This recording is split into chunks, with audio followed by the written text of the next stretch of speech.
जय हिंद दोस्तों, आप सभी का स्वागत है सौरभ सिविल एकेडमी पे पत्र लेखन श्रृंखला में। हम लोगों ने सारे पत्रों को लगभग कंप्लीट कर लिया है। सरकारी पत्र, अर्ध सरकारी पत्र, ज्ञाप, कार्यालय आदेश, विज्ञप्ति वगैरह सारे पत्र उन्होंने लगभग अच्छे से कंप्लीट किया। अनुस्मारक, इन सबको हमने कंप्लीट कर लिया है। और अब हम टिप्पणी पढ़ रहे हैं। टिप्पणी की हमने पहली कक्षा में हमने टिप्पणी क्या होती है, टिप्पणी लेखन क्या होता है, कैसे कैसे हम लिखते हैं, किस आवेदन में कैसे क्या होता है, हमने विस्तृत रूप से समझा था। इसके बाद टिप्पणी के सर्वाधिक महत्वपूर्ण मुद्दों के बारे में उन्होंने समझा था। आज हम टिप्पणी की महत्वपूर्ण विशेषताएं पढ़ेंगे। विशेषताएं पढ़ने के बाद अगर समय रहा तो उनके भेद पढ़ेंगे, भेद के बाद उसका प्रारूप पढ़ेंगे। तो स्टार्ट करते हैं क्लास को। टिप्पणी का महत्वपूर्ण विशेषताएं। ठीक है, चलिए देखिए। टिप्पणी की महत्वपूर्ण विशेषताएं। विशेषताएं और टिप्पणी की महत्वपूर्ण विशेषताएं क्या होती है, इसके बारे में लिखना है। चलिए, पहली चीज तो लंबी और विस्तृत नहीं, यथासंभव संक्षिप्त, सुस्पष्ट। मतलब लिखिए इसको कि टिप्पणी क्या होनी चाहिए। पहली बात तो लंबी नहीं होनी चाहिए, और लंबी के ना होने के साथ साथ संक्षिप्त होनी चाहिए और सुस्पष्ट होनी चाहिए। बस बातें भी समझ में आए। लंबी और विस्तृत नहीं, विस्तृत नहीं, विस्तृत नहीं, यथासंभव, यथासंभव संक्षिप्त, सुस्पष्ट। संक्षिप्त, सुस्पष्ट।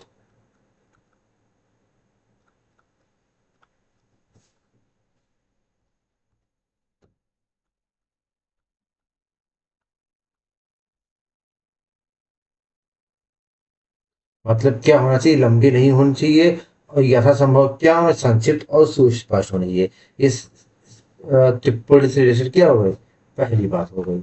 दूसरी बात क्या है, मूल पत्र में ना लिखकर अन्य कागज या बफ शीट पर लिखा जाता है। बफ शीट ये बोलिए या रफ शीट बोलिए, बात एक ही है। देखिए, मूल पत्र में ना लिखकर, मूल पत्र में ना लिखकर, मामा, अन्य कागज, अन्य कागज, अन्य कागज या बफ शीट, बफ शीट को भी रफ शीट बोलते हैं, रफ शीट पर लिखा जाता है, पर लिखा जाता है। मतलब आप रफ शीट का इस्तेमाल करेंगे, बफ शीट पे इसको लिखेंगे। थर्ड लिखिए, किसी पत्र का खंडन करना हो तो शिष्ट और संयत भाषा में। किसी पत्र का खंडन करना हो तो शिष्ट और संयत भाषा में, शिष्ट और संयत भाषा में। मैं अभी सबका अर्थ आपको समझाऊंगा। किसी भी दशा में किसी भी प्रकार का व्यक्तिगत आरोप आक्षेप नहीं। किसी भी दशा में, किसी भी दशा में,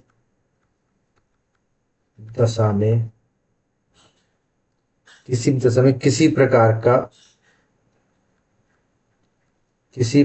का व्यक्तिगत आरोप आक्षेप नहीं।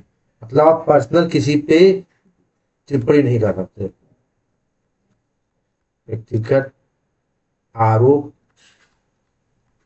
या आक्षेप नहीं।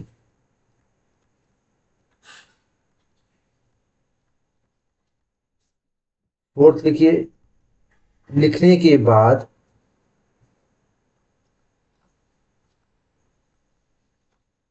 लिखने के बाद लिपिक या सहायक, लिपिक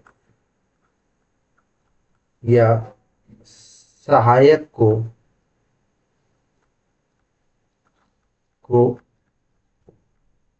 नीचे बाईं ओर अपना हस्ताक्षर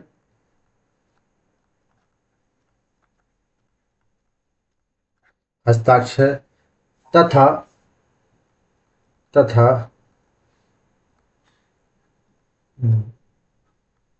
दाईं ओर का स्थान उच्चाधिकारियों को हस्ताक्षर के लिए छोड़ना चाहिए। स्थान उच्चाधिकारियों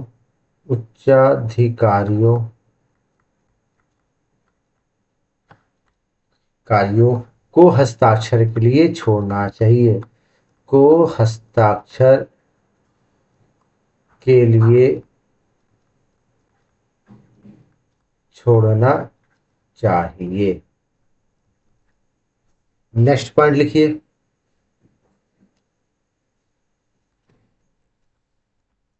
कार्यालय की ओर से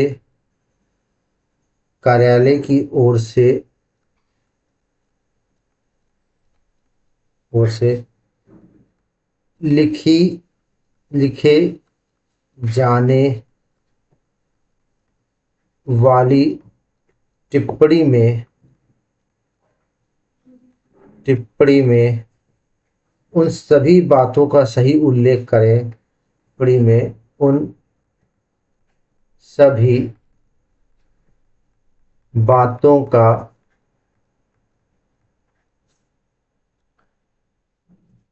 का ऑब्लिक तथ्यों का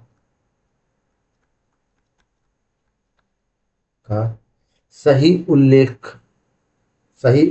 करें, जो उसका सही उल्लेख करें जो उस पत्रावली के निस्तारण के लिए आवश्यक है, जो उस पत्रावली के निस्तारण के लिए आवश्यक है। नेक्स्ट पॉइंट लिखिए। यथासंभव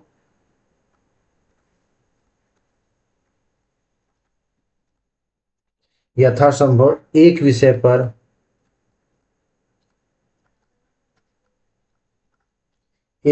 पर कार्यालय की ओर से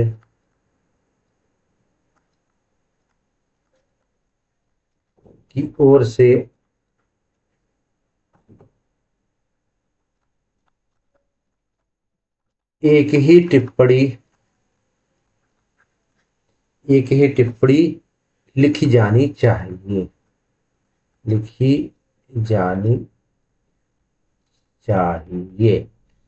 अब इसको हम समझते हैं। चलिए, लंबी और विस्तृत नहीं, यथासंभव संक्षिप्त और सुस्पष्ट। मतलब कि आप इसको लंबा नहीं बनाएंगे कि नहीं कि खूब वृत्तांत लिखे, ऐसा नहीं। आप लंबी और विस्तृत नहीं करेंगे, आप क्या करेंगे, संक्षिप्त मतलब कम शब्दों अपनी बात रखेंगे और स्पष्ट बात रखेंगे। ठीक, स्पष्ट मतलब कि जो हुआ है उसी की बात बताएंगे आप। मूल पत्र में ना लिख कर बफ सीट या रफ सीट पे लिखी जाती है। मैंने आपको स्टार्टिंग में बताया था कि एक ऐसे कॉलम होता है, यहाँ ऊपर लिखा रहता है, जैसे बता रहा हूँ, जैसे एक ऐसे कॉलम मिल जाएगा आपको, यहाँ पे ऐसे टिप्पणी में आदेश लिखा रहता है, यहाँ पे आप पूरी बात लिखेंगे, ऐसे यहाँ कॉलम लिखा रहता है, तो अपनी बात लिख देंगे। बात लिखने के बाद भाई इसकी रफ सीट है, बफ सीट इसी को कहते हैं। ठीक है, चलिए। किसी पत्र का खंडन हो तो शिष्ट और संयत भाषा में, किसी भी दशा में व्यक्तिगत आरोप नहीं।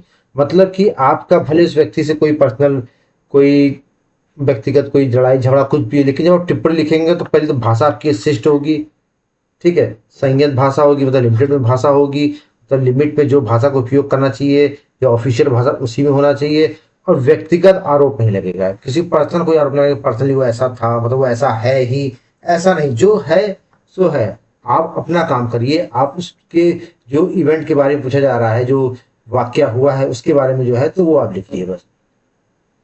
लिखने वाली लिपि के साइड नीचे बाईं ओर अपना हस्ताक्षर तो दाईं ओर का स्थान उच्च अधिकारियों के लिए छोड़ते हैं। मतलब जैसे मान लीजिए कि ये हो गया,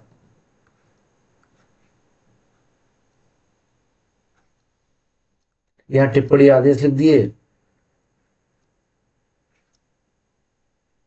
यहाँ पे फिर क्या किया, यहाँ पे कर दिया लिपिक ने, और यहाँ का स्थान किसके लिए हो गया, अधिकारी के लिए। कार्यालय की ओर से लिखित टिप्पणी में उन सभी बातों का तथ्यों का उल्लेख करें जो उस पत्रावली के निस्तारण के लिए आवश्यक है। मतलब आपको जो पत्र आया है उसी के भी यहाँ पे टिप्पणी मांगी जाती है, तो उन सभी बातों का उल्लेख करिए जो उसके निस्तारण के लिए आवश्यक है। मतलब उस पत्र का जो रिप्लाई जाएगा वो अच्छे से जा सके, उस सारी बातों का उल्लेख आप टिप्पणी में करेंगे। अच्छा, एक विषय पर एक ही टिप्पणी, मतलब कार्यालय जो है एक विषय को ही होगा, मतलब कोई पत्र आया उसमें एक ही टिप्पणी जारी करेगा। ये नहीं कि एक विषय पर कई टिप्पणियां जारी हो जाए, ऐसा बिल्कुल भी नहीं होता है। ठीक है, चलिए नेक्स्ट करते हैं ना। अब नेक्स्ट आ जाएगा भेद, टिप्पणियों के भेद के बारे में। देखिए टिप्पणियों के भेद में, कार्यालय की कार्य प्रणाली स्थान में किसी विशेष स्वरूप, अधिकार और कार्य स्थिति के अनुसार अनेक प्रकार की टिप्पणियां लिखी जाती हैं। मतलब टिप्पणी जो है जो रिक्वायरमेंट के अनुसार कई भागों में लिखी जाती है, लेकिन मूलतः दो स्तर की होती है। तो कई भागों में बांटा जा सकता है जैसे, लेकिन दो स्तर क्या, और सहायक के स्तर से लिखा जाएगा या अधिकारी के स्तर से। ठीक, चलिए अब लिखते हैं भेद के बारे में। ठीक है, लिखिए फिर आप। ठीक है, देखिए प्रकृति के आधार पर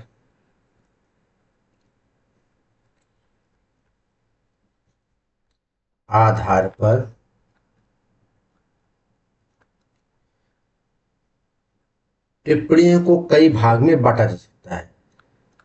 टिप्पणी टिप्पणियों को कई भाग में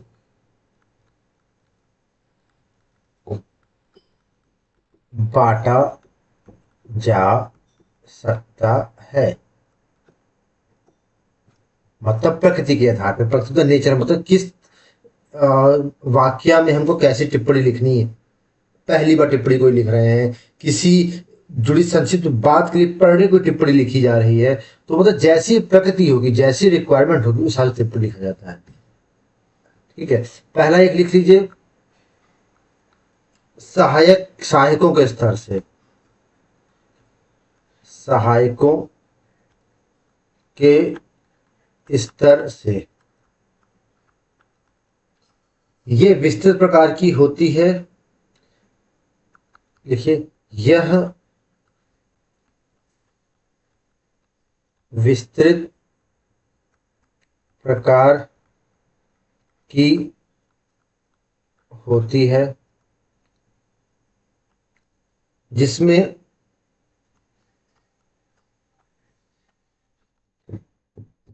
प्रकरण के सभी पक्षों से, प्रकरण के सभी पक्षों से संबंधित नियमों नियमों विनियमों विनियमों प्रसंगों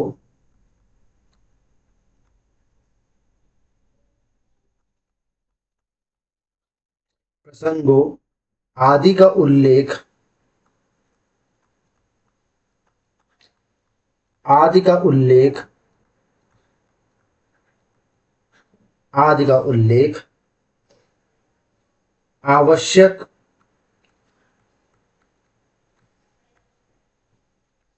आवश्यक सुझाव के साथ होता है। स्वरूप विस्तृत, विश्लेषणात्मक एवं सुझावकारी। स्वरूप लिख लीजिए इसका, स्वरूप विस्तृत, विश्लेषणात्मक, विश्लेषणात्मक, सृजनात्मक, अर्थात्मक एवं सुझावकारी, एवं सुझावकारी। नेक्स्ट लिख लीजिए, अधिकारी स्तर।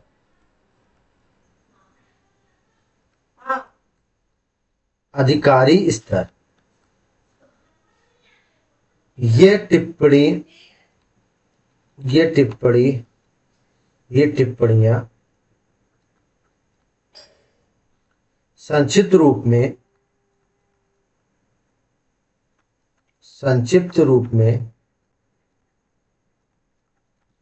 संक्षिप्त रूप में की जाती हैं, की जाती हैं।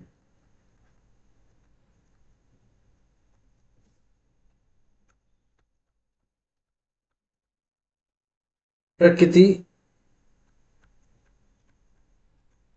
आदेशात्मक,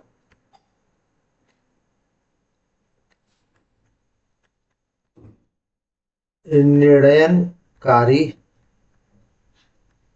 होती है। चलिए इसको समझ लेते हैं पहले। तो ये क्या कह रहा है कि प्रकृति जो क्या कहते हैं कि दो तरह से टिप्पणी लिखी जाती है, अभी इसके भेद हम बताएंगे आपको। तो सहायक स्तर से लिखी जाती है, अधिकारी स्तर से लिखी जाती है। सहायक स्तर से अगर लिखी जाएगी तो विस्तृत प्रकार की डिटेल में लिखी जाएगी, जिसमें प्रकरण के सभी पक्षों से संबंधित नियमों, विनियमों, प्रसंगों आदि का उल्लेख आवश्यक सुझाव के साथ होता है। मतलब जनरल टिप्पणी हो गई एक तरह की, कि जिसमें अगर अधिकारी ना लिखे सहायक लिखेगा तो पूरी डिटेल बताएगा। पूरी डिटेल बताने के बाद जितने भी पक्ष होते हैं, जो भी नियम कानून है, सारा चीज का क्या करेगा, उल्लेख करेगा। उल्लेख करने के बाद अपने सुझाव भी इसमें देगा। मैंने बताया ना कि सुझाव देगा क्या होना चाहिए क्या नहीं होना चाहिए। स्वरूप विस्तृत, विश्लेषणात्मक एवं सुझावकारी। इसके बाद सुझाव देगा, ठीक है, बताएगा कि क्या करना चाहिए, सुझावकारी है, ठीक है। विश्लेषणात्मक मतलब क्या हो गया कि विश्लेषण करेगा उसका, कि जैसे मान लीजिए मैंने बताया था मेडिकल बोर्ड में अगर आवेदन दिया तो विश्लेषण करेगा कि इसका आवेदन सही है नहीं सही है, इस पे एक्शन क्या होना चाहिए क्या नहीं होना चाहिए, तो इसका क्या करेगा, पूरा विश्लेषण करेगा। लेकिन अधिकारी लिखा संक्षिप्त रूप में लिखेगा। भाई देखो वो क्या है कि वो आदेश देगा, वो कहेगा देखिए आदेशकारी और निर्णय, भाई ऐसा होना चाहिए, ये निर्णय देगा या आदेश देगा, दो ही काम करेगा ना अधिकारी। और सहायक क्या करेगा, वो तो एक अपना नियम कानून लिख के अधिकारी को बता देगा, निर्णय तो अधिकारी को लेना है ना। तो इसलिए अधिकारी स्तर से जो टिप्पणी जाएगी वो निर्णयकारी जाएगी, आदेशात्मक जाएगी। और क्या कहते हैं जो सहायक स्तर से जाएगी वो सुझावकारी हो जाएगी। अब लिख लीजिए, एक लिख लीजिए सामान्य टिप्पणी। अब फटाफट आप टिप्पणी के बारे में लिखते जाइए, मैं बताता जा रहा हूँ, ठीक। चलिए पहले लीजिए सामान्य टिप्पणी। सामान्य टिप्पणी ये क्या होती है, ये होती है किसी प्रकरण में पहली बार की गई टिप्पणी। किसी प्रकरण में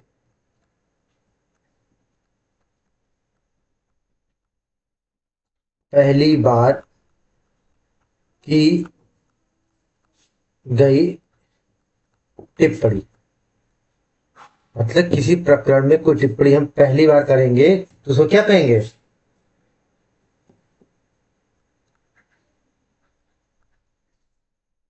सामान्य टिप्पणी। क्या कहेंगे, सामान्य टिप्पणी, ठीक। विभागीय टिप्पणी,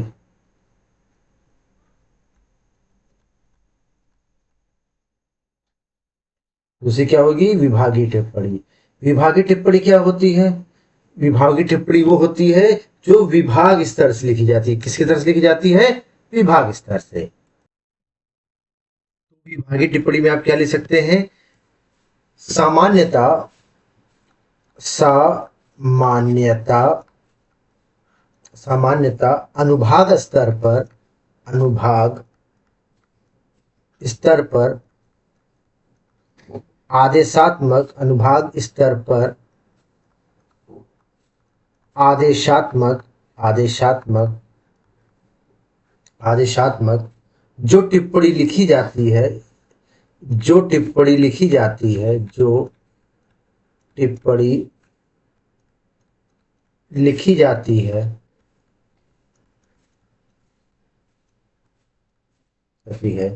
वे स्वतंत्र प्रकृति की होती हैं वे स्वतंत्र प्रकृति की होती हैं स्वतंत्र प्रकृति की होती हैं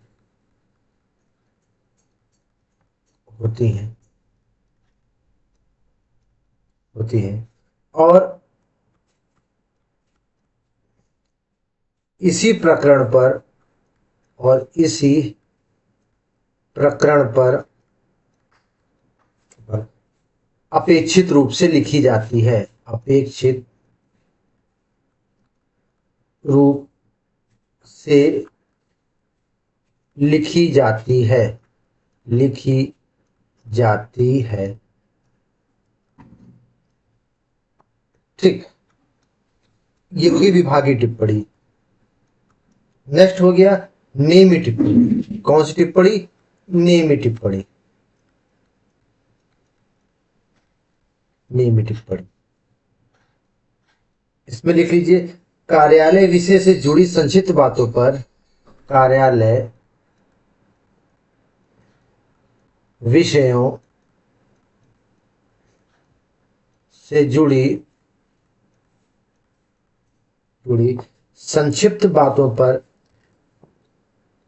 संक्षिप्त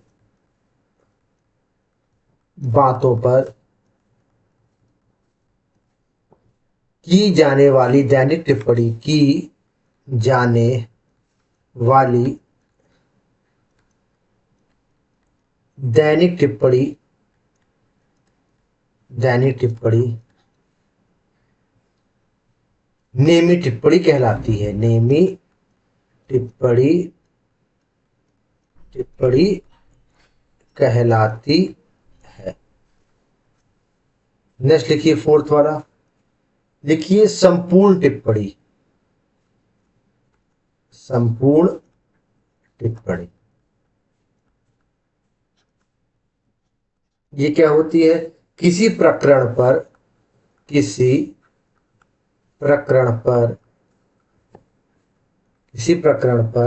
उसके सभी पक्ष को स्पष्ट करते हुए उसके सभी पक्षों को स्पष्ट करते हुए संपूर्ण विवरण सहित जो टिप्पण लिखा जाता है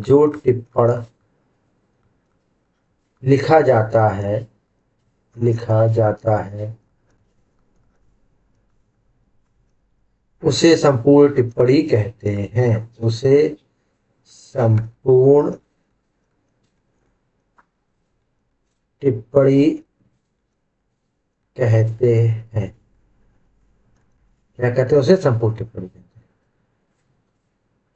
नेक्स्ट लिखिए सूक्ष्म टिप्पणी।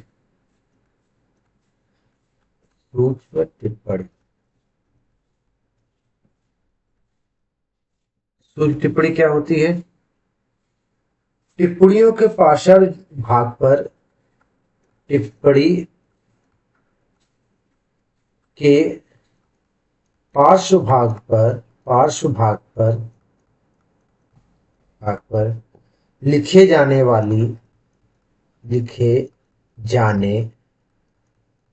वाली संक्षिप्त नोट को सूक्ष्म टिप्पणी कहते हैं। सूक्ष्म टिप्पणी कहते हैं। नेक्स्ट लिखिए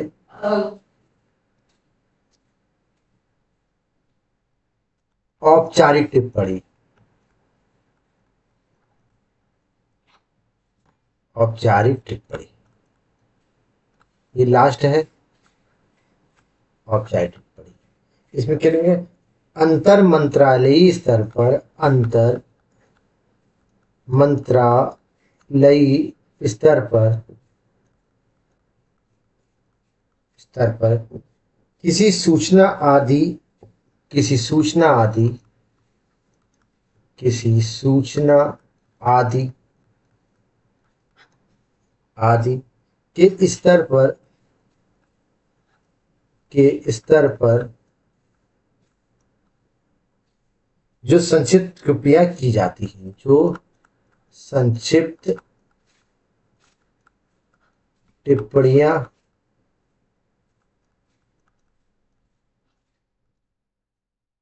की जाती है। ठीक, तो ये आपकी क्या हो गई, औपचारिक टिप्पणी। देखिए इनको समझ लेते हैं। जैसे मान लीजिए कोई प्रकरण नया आया, अगर उसके पहली बार कोई टिप्पणी लिखी जाएगी तो उसको हम क्या कहेंगे, सामान्य टिप्पणी। कोई मैटर आया, विभाग में पहली बार टिप्पणी लिखी गई तो सामान्य टिप्पणी कहते हैं। अनुभाग स्तर पर, मतलब एक विभाग से दूसरे विभाग पर अगर आदेशात्मक हो जाए, मतलब अधिकारी लिख रहा है उसको तो आदेशात्मक होगी, तो उसको हम क्या कहेंगे, विभागीय टिप्पणी कहेंगे। स्वतंत्र प्रकृति की होती है और अपेक्षित रूप से लिखी जाए। स्वतंत्र प्रकृति का मतलब ये हो गया कि कोई भी ऐसा नहीं होगा कि किसी के दबाव में टिप्पणी लिखी जाएगी, वो अपने फ्री नेचर में लिखी जाएगी। फ्री नेचर मतलब ये हो गया कि उनको लिखने वाला जो है, जो भी नियम कानून है उनके तहत इसको लिखेगा। नियमित टिप्पणी मतलब क्या होता है कि जो डेली के काम, जैसे मान लीजिए कि आज क्या कार्य हुआ, उस कार्य को बताने की टिप्पणी, आज ये काम हुआ, ये कार्य संपन्न हुआ। डेली बातों में उसको संक्षिप्त रूप से जो बताया जाएगा अधिकारी को, जो आज ने क्या क्या काम किया, कैसे कैसे संपन्न हुआ कार्य, उसके लिए क्या लिखेंगे हम, नियमित टिप्पणी। क्या लिखेंगे, नियमित टिप्पणी। किसी प्रकरण पर संपुष्ट पक्षों को स्पष्ट करते संपूर्ण विवरण से जो टिप्पणी लिखा जाता है उसे संपूर्ण टिप्पणी कहते हैं। मतलब कि कोई प्रकरण है उसे हम विस्तृत चर्चा करते हुए पूरी एक एक बातों को लिखेंगे और सभी प्रकरण को समझाएंगे, बताएंगे, क्या उस पर एक्शन लेना चाहिए वो लिखेंगे, उसको हम क्या कहेंगे, संपूर्ण टिप्पणी कहेंगे। मान लीजिए पेपर है, सपोज मान लीजिए पेपर है, ठीक, इस पेपर के इस भाग पे हमने कुछ छोटा सा नोट टाइप लिख दिया यहाँ पर, तो इस पे जो नोट लिखेंगे हम, इसी को हम क्या कहते हैं, सूक्ष्म टिप्पणी कहते हैं। क्या कहते हैं, सूक्ष्म टिप्पणी कहते हैं। मतलब ये पेपर हो गया, यहाँ पे एक छोटा सा नोट लिख दिए एक दो लाइन का, तो उसी क्या कहेंगे, सूक्ष्म टिप्पणी लिखेंगे। पार्श्व भाग पर अंतर मंत्रालय स्तर पर किसी सूचना आदि स्तर से संक्षिप्त टिप्पणियां की जाती है। मतलब कोई मंत्रालय स्तर पर कोई टिप्पणी लिखी जा रही है तो संक्षिप्त टिप्पणी जो लिखी जाएगी, हम अभी मंत्रालय को भेजेंगे, डिटेल तो भेजेंगे नहीं, क्योंकि वहां पे ना समय रहता है, ना अधिकारी इतना वो रहते हैं, क्योंकि और भी कार्य रहते हैं। तो अंतर मंत्रालय स्तर में छोटी सी जो औपचारिक टिप्पणी लिखी जाती है उसको हम क्या कहते हैं, औपचारिक टिप्पणी कहते हैं। तो इस तरह टिप्पणी लेखन का ये भाग खत्म किया। अब तीसरा और अंतिम भाग जो होगा उसमें मैं आपको प्रारूप समझाऊंगा, प्रारूप के बाद जो है टिप्पणी के उदाहरण बताऊंगा। तो इस तरह से टिप्पणी हमारा खत्म हो जाएगा। तो ऐसे ही इंटरेस्टिंग लेक्चर के लिए हमारे चैनल से जुड़े रहिए। नोट्स चैनल अच्छा लगे सब्सक्राइब करिए, वीडियो अच्छी लगे तो लाइक करिए। तब तक के लिए जय हिंद, जय भारत।